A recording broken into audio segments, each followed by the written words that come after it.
in the persistent uptick in inflationary pressure.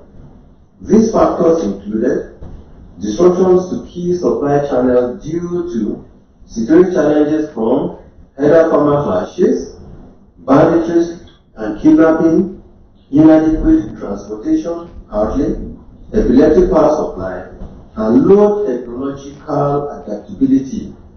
These factors have compounded the supply chain, reiterated the need for a robust fiscal policy strategy to attract private investment and capital, to finance the huge infrastructure deficit in Nigeria, and strengthen the existing initiatives by the federal government and the CBN in this direction.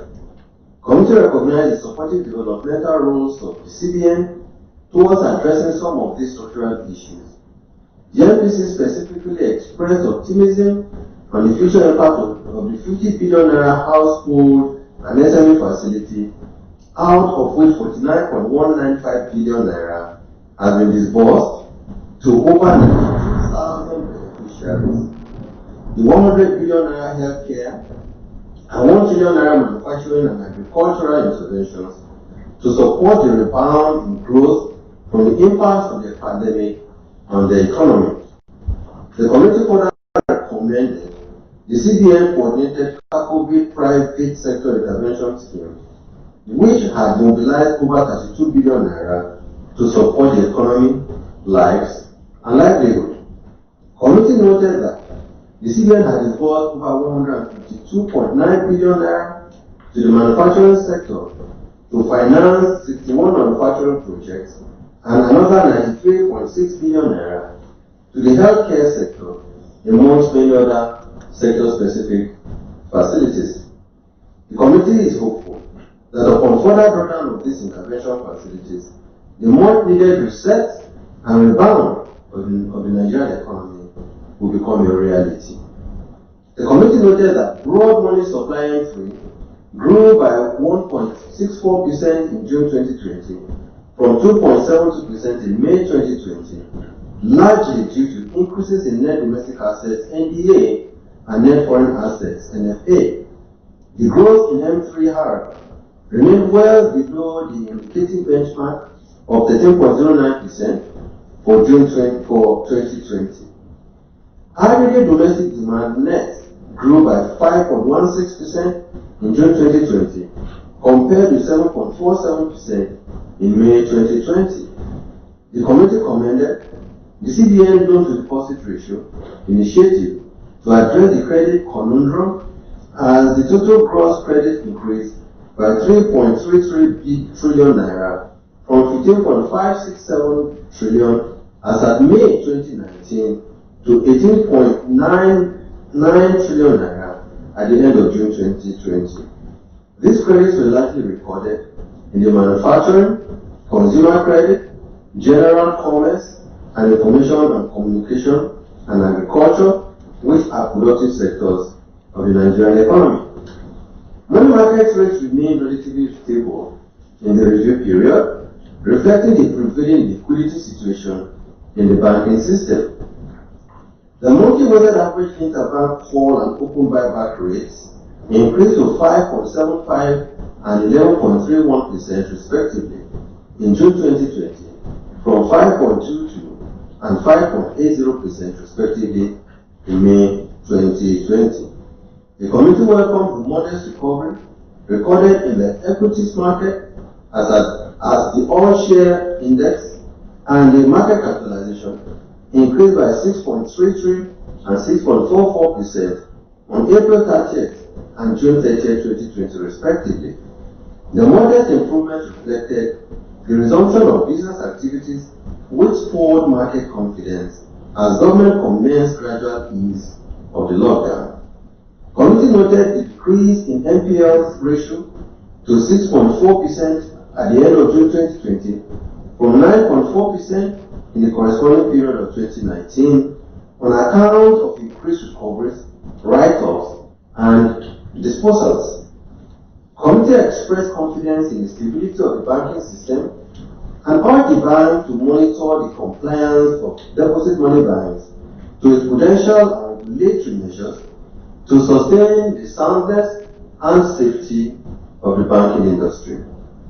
In light of the bank's continued efforts to find innovative ways of using local resources to diversify the sources of the country's foreign exchange reserves, the committee welcomed the decision of the Central Bank of Nigeria to develop a gold purchase framework under the federal government's Prudential Artisanal Gold Mining Development Initiative. The standardized gold bags, which will be purchased in Naira from Nigerian miners and refiners, will not only create thousands of jobs for the artisans, but to provide a new source of funds to our reserves and ensure the strength and stability of our currency, the Naira. The committee also commended the federal government for the approval to establish a CBN-led infrastructure development company, which would leverage local and international funds for rebuilding of critical infrastructure across the country. This entity, which will be wholly focused on Nigeria and Nigerians alone, will be co-owned by the CBN, the African Finance Corporation, and Nigerian Sovereign Wealth Investment Authority, but exclusively managed by an independent infrastructure fund manager that will mobilize local and foreign capital to support the federal government in building the transport infrastructure required to move agriculture and other products to processors, raw materials to factories, and finished goods to markets. The sum of 15 trillion naira is projected over 5 years for the initial run.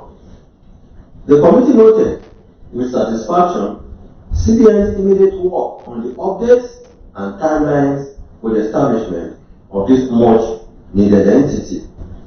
The outlook. The outlook for the global economy remains weak. The IMF's earlier expectations that the coronavirus pandemic will wane by the end of the second quarter of 2020 as economies implement the various prevention protocols were not achieved. Several countries witnessed a second outbreak after the initial ease in lockdowns. This necessitated the IMF downgrade of output growth forecasts for both 2020 and 2021. The slow recovery in oil prices and its attendant volatility is projected to continue in 2020 and well into 2021. This will further dampen recovery prospects, particularly for most oil exporting countries. With many central banks in the advanced economies exhausting their conventional monetary policy headroom, unconventional monetary policy tools will trigger global liquidity surfeit with consequences for many emerging markets and developing economies, including volatility in international financial systems and markets. Provisional data on key domestic macroeconomic variables indicate that the Nigerian economy may record negative quarterly GDP in the second quarter of 2020, but there is cautious optimism that the year may end in marginal negative territory with strong recovery prospects in 2021. The committee's consideration. The committee's considerations were guided by the developments in the global and domestic economic environment. The MPC noted that the current coordinated efforts by the federal government to contain the COVID-19 pandemic will reposition the economy on a sustainable path of rapid recovery. Committee welcomed the government's articulated fiscal stimulus to cushion the impact of the pandemic on the households and businesses through various palliatives and fiscal incentives, and reiterated the need for effective and timely implementation. The MPC expressed the utmost need for both the monetary and fiscal authorities to collaborate for the optimal synergy for measures targeted at reviving the economy. The committee called on the government to sustain its efforts at diversifying revenue sources and ensure fiscal prudence, particularly with the use of the recent grants and multilateral concessionary loans. The committee encouraged the adoption of counter-cyclical fiscal policy framework to shield the economy from persistent revenue shocks. the Monetary Policy Committee noted the bank's overarching commitment to maintaining price stability and encouraged the bank to sustain the current measures targeted at moderating inflation, including addressing some of the supply side structural challenges. Committee urged the bank to continue to give particular attention to its mandate of exchange rate stability, given the recent volatility in the international financial system, to avoid excessive demand pressures in the foreign exchange market. The Monetary Policy Committee commended the bank on its efforts in sustaining the soundness and resilience of the financial system, particularly in the face of severe economic challenges. The committee noted the bank's drive to accelerate credit growth to the private sector, especially to micro, small, and medium-scale enterprises, and the recent monetary stimulus package to households and businesses affected by the pandemic. The committee's decision. Committee reviewed the policy options before it and argued that the option of tightening at this time will contradict the noble initiative of the expansion of affordable credit to the real sector, noting that this would heighten the cost of production, which will translate to higher prices of goods and services and harder economic conditions for our people. On the other hand, loosening monetary stance will provide the desired succor for stimulating output growth and rapid recovery, but with implications for domestic private investment and capital mobilization to support the huge domestic financing gap. Further cut in the monetary policy rate may not necessarily lead to a corresponding decrease in market interest rate, considering the current economic challenges.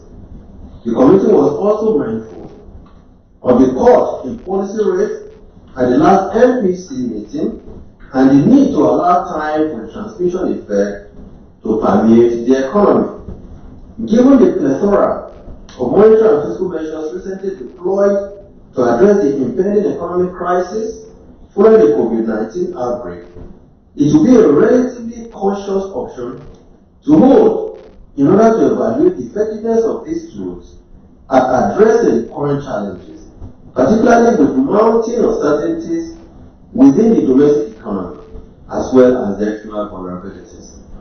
After reviewing the three options, the Monetary Policy Committee noted that the imperative for monetary policy at the May 2020 meeting was to strike a balance between supporting the recovery of output growth and reducing unemployment while maintaining stable prices.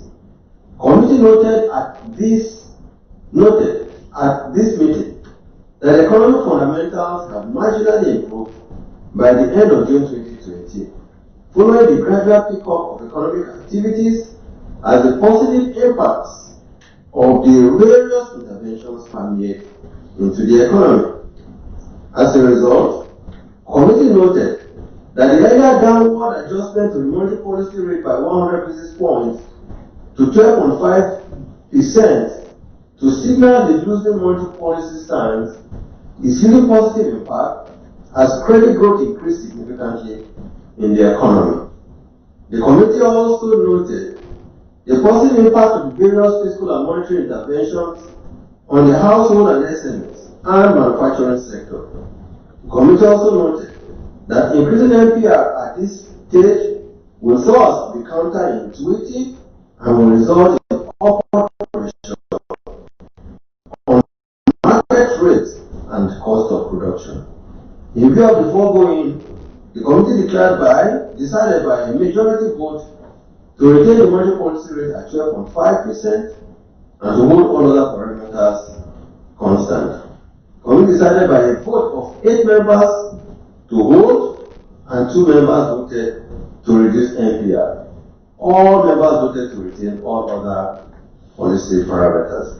In summary, the MPC voted 1 to retain, 2 to retain the asymmetric corridor of plus 200 and minus 500 basis points around the NPR, 3 Retain the CRR at 27.5%, and 4, retain the liquidity ratio at 30%. Thank you for your attention. Thank you, Governor. Viewers, that we have come to the question and answer session. That in consonance with the new normal, some of our pressmen have wired in some of their questions, and I have 5 questions from 3 pressmen here, and I will take those questions so that the governor can attempt to provide answers to them. I have 2 questions from Mr. Chima Obina from this day newspaper. The first question goes: there appears that the COVID-19 pandemic has very adversely impacted banking systems across the world. How strong and sound is the Nigerian banking system today in the light of the massive economic and health challenges occasioned by the pandemic? The second question, he says, some of your critics have said that the forbearance you granted banks to restructure loans for their customers is like postponing doomsday. What is your take on this?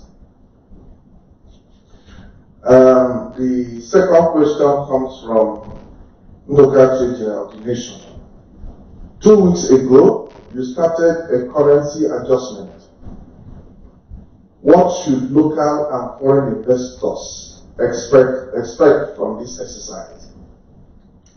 Then Nancy Igbo Naji from AIT, Morning Line of AIT. You have made elaborate interventions to cushion the impact of COVID-19 on various sectors of the economy. Do you have any feedback as to the impact so far of these interventions? And lastly, last week, President Buhari launched the CBN Gold Buying Project. How will this impact the way you manage Nigeria's external reserves? These are some of the questions coming from our colleagues. Mr. Governor. Well, thank you very much. For the first question, that tends to be asking questions about the soundness of the Nigerian banking system. Let me say that, and repeat myself, that the Nigerian banking system remains very strong and resilient. I must say that unlike in other clients, the Nigerian banking industry appears to be one of the well-regulated industries in the world today. We have prudential ratios that have been prescribed for the banks, and they are required to ensure that they abide by those prudential ratios. For instance, some of the very prominent ones are the non-performing loans ratio, the capital adequacy ratio, or the liquidity ratio. To demonstrate the fact that the Nigerian economy remains strong and resilient, as at May 2019, non-performing loans ratio in the industry was 11.1%. As at June 2020, NPLs have dropped to 6.41%. For capital adequacy ratio, which is a ratio that measures the size of capital that banks deploy into risk assets, as at June 2019, capital adequacy ratio was 15.2%. But as at June 2020, it has just remained flat at 15%. On liquidity ratio, by August 2019, liquidity ratio was 48%. But as at June 2020, liquidity ratio had dropped to 37%. Yes, liquidity ratio has dropped, and I will say understandably so.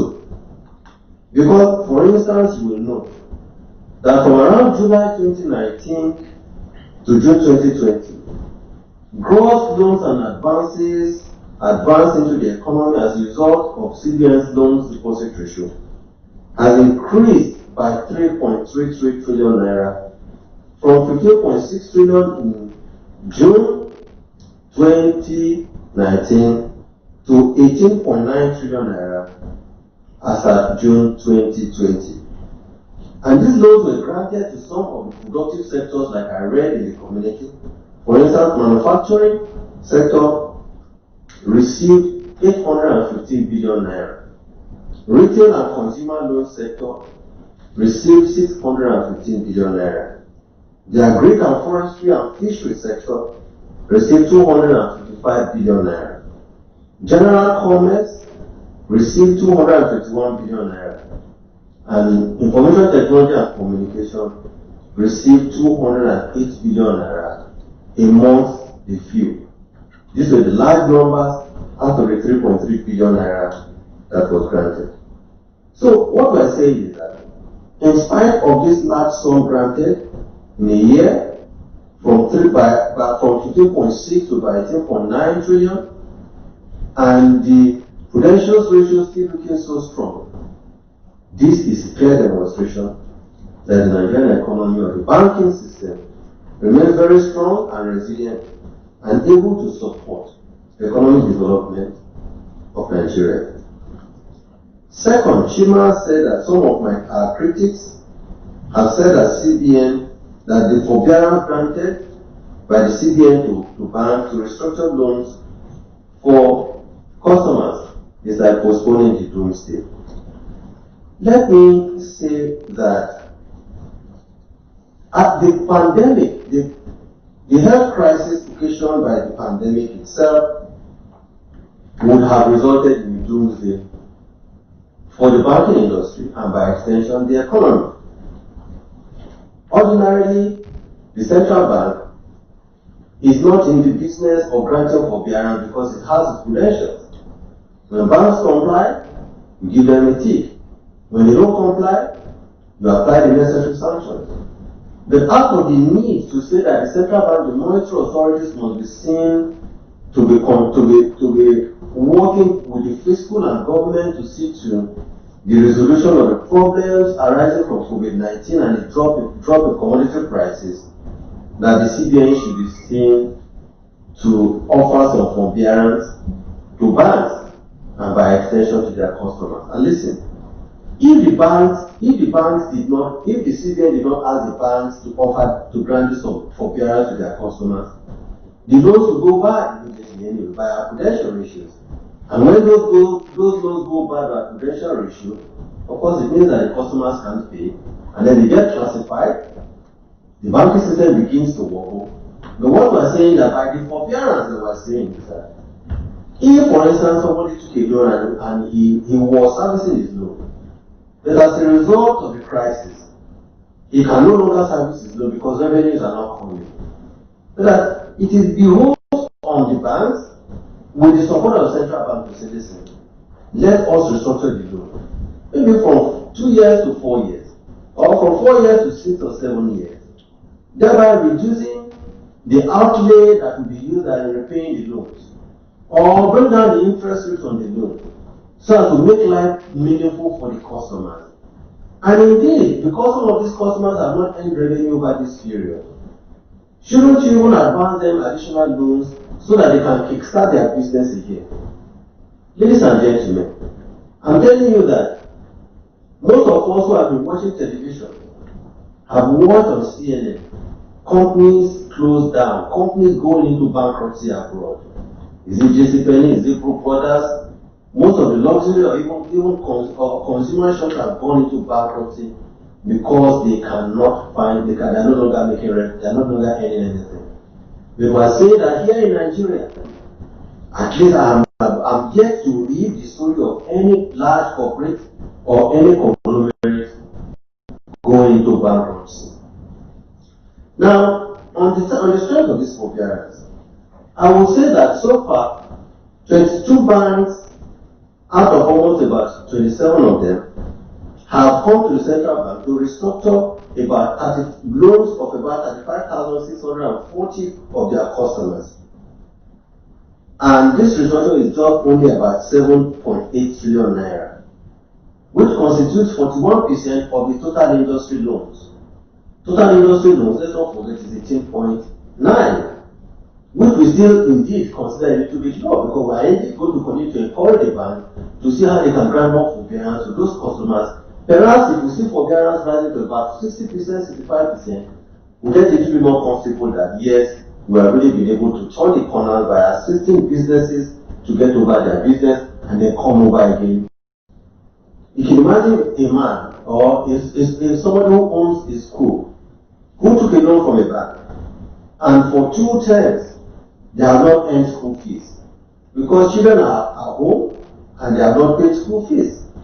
If the children are at home and they have not earned revenue, then it is just sensible and reasonable to expect that that school will not be able to service its loan. If the school cannot service its loan, then what we encourage banks to say is extend or restructure the loan. Make repayment a little bit more friendly for the proprietor of the school. So that indeed grant him some more working capital for him to be able to restart the school when school starts. So what I mean saying that he can pay even some of his teachers while the children are home. Then when the children are back, then he can begin to earn school fees again, and revenues can come, even if he wants to increase the school fees at that time. Even the parents can even understand. The authorities will understand. So those are the things that are involved in this restructuring. So when somebody says that, a dude or naysayers think that granting the forbearance postpones the doomsday, indeed, it completely helps us to resolve the doomsday scenario. Because what we're trying to do is to say, what do we do to get companies and businesses and institutions alive in the wake of this pandemic? The third question is, 2 weeks ago we started a currency adjustment. That is true. Like you know, we have always tried as much as possible to see how fast we move, and this started from even 2016. We started a gradual program of unification of the exchange rates closer to the NAPEX.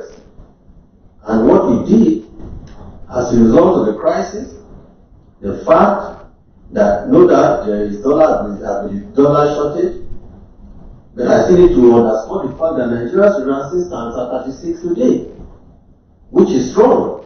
Indeed, Nigeria has not even touched the $3.4 billion it took from the IMF, which is a sign of prudence and being cautious to say, let's be prudent in spending our money.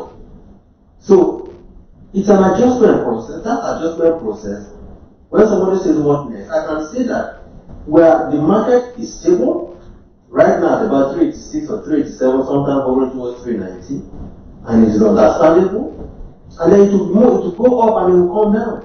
We believe as it goes down, as dollars become more available and the liquidity in the market becomes more and more, what we will find is that the rates will appreciate and come down to a level that we think is at par with our exchange rate management practices. The fourth question says that we have made elaborate interventions to cushion the impact of COVID-19 on various sectors of the economy. That do we have any feedback as to the impact of the COVID? Let me say that when the COVID struck, I would say when we started around February, we put on the table a couple of intervention facilities. One, we said we're making 50 billion available to support households and SMEs that are impacted adversely by COVID. We said 2, for the health and pharmaceutical companies, we're putting on the table 100 billion. To support the agricultural and manufacturing sectors to also remain in business, and we put on the table 1 trillion naira in intervention facilities. So I can say that as of today, the update is that over 152.9 billion has been disbursed to 61 manufacturing companies, like I read, out of the 1 trillion naira. 2, 20 healthcare projects have been funded to the tune of about 26.278 billion out of 100 billion. Under our agricultural small and medium enterprise equity fund contribution, the CBN has so far funded 11,613 beneficiaries with over 41 billion naira. This is different from the household. This Axis fund is like people who want to go into poultry, small scale. You want to do a barber shop. What do? We make it possible for you to get your implements with you to go into your business. And we have funded close to 11,613 of this.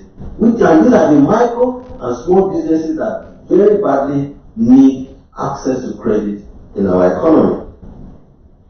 For out of the 15 billion naira we set aside for the household and small enterprises that are affected by the COVID, we are so far disbursed to over 92,000 people, the sum of close to about 49.195 billion naira.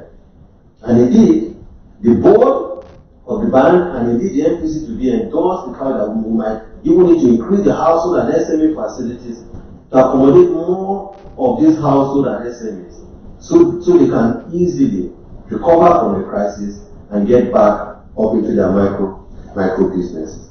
So that's what we are doing.